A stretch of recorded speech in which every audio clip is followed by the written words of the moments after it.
Arrêt dans la saison du bébé. Ouais, c'est une mauvaise période qu'on a vu un peu venir malheureusement et on voit que plus rien ne fonctionne. Donc avec cette défaite, et on commence à en accumuler beaucoup, eh bien, on est obligé de dire qu'on va d'abord se concentrer sur le maintien parce qu'il peut y avoir encore beaucoup de surprises. Donc il faut encore gagner 2 matchs. Il n'en reste plus que 2 à domicile. Oyonnax, c'est pas une partie de plaisir. Il y aura Bayonne, ça ressemble à La Rochelle. Donc le reste, on ne va plus en parler. Rester concentré et solidaire et surtout faire en sorte qu'un grand malheur ne nous arrive pas. Il y a un ressort de cassé.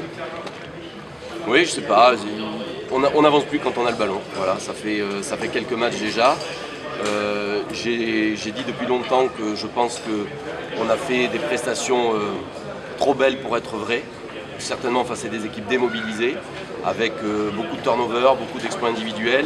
Et il y a une constante dans ce championnat. On sait qu'il est très dur et très serré, mais surtout on sait que la vérité elle éclate souvent sur les 8-10 dernières journées. On est en plein dedans, il n'en reste plus que 5, parce que c'est là qu'on approche du but et que toutes les équipes se resserrent et laissent plus passer les occasions. Et puis alors, quand le tournoi se termine, ça va être encore plus comme ça. Donc quand on n'avance pas avec le ballon, on ne peut pas gagner. En même temps, vous perdez 3 joueurs sur blessure en première mi-temps.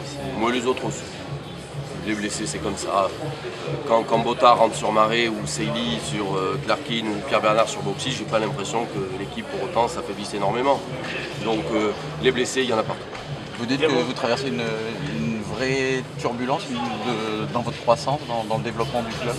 Non, pas dans le développement du club, parce que comme vous le savez, on a très très bien préparé l'année prochaine. Au niveau des infrastructures, on va quand même y voir beaucoup plus clair. Et puis au niveau du recrutement qui est quand même très ambitieux, ben voilà, il faut finir cette année du mieux possible et puis faire en sorte de faire une belle année l'année prochaine. Il y a eu un tournant dans ce match? Ouais, le tournant pour moi, oui, je vais vous dire quand est-ce qu'il est, c'est dès le début. Voilà, c'est-à-dire que dès le début, on a la possession du ballon, on joue dans leur camp et on voit qu'on n'est absolument pas dangereux. Donc constante aussi dans ce sport. Quand tu domines, que tu as le ballon mais que tu ne mets pas l'adversaire à la peine, eh bien, en général, tu perds le match. Des éléments extérieurs qui perturbent le joueur? Non, très franchement, les rumeurs qu'il y a pu y avoir sur les entraîneurs, vous pouvez demander aux joueurs, ce serait de fausses excuses. On s'en expliquait tranquillement avec les joueurs, ça fait partie du monde professionnel. C'est pas ça qui nous empêche d'avancer sur le terrain, c'est certain. Est-ce que quelque part tu es un peu soulagé de la déclaration qui a été faite hier par Céline? Je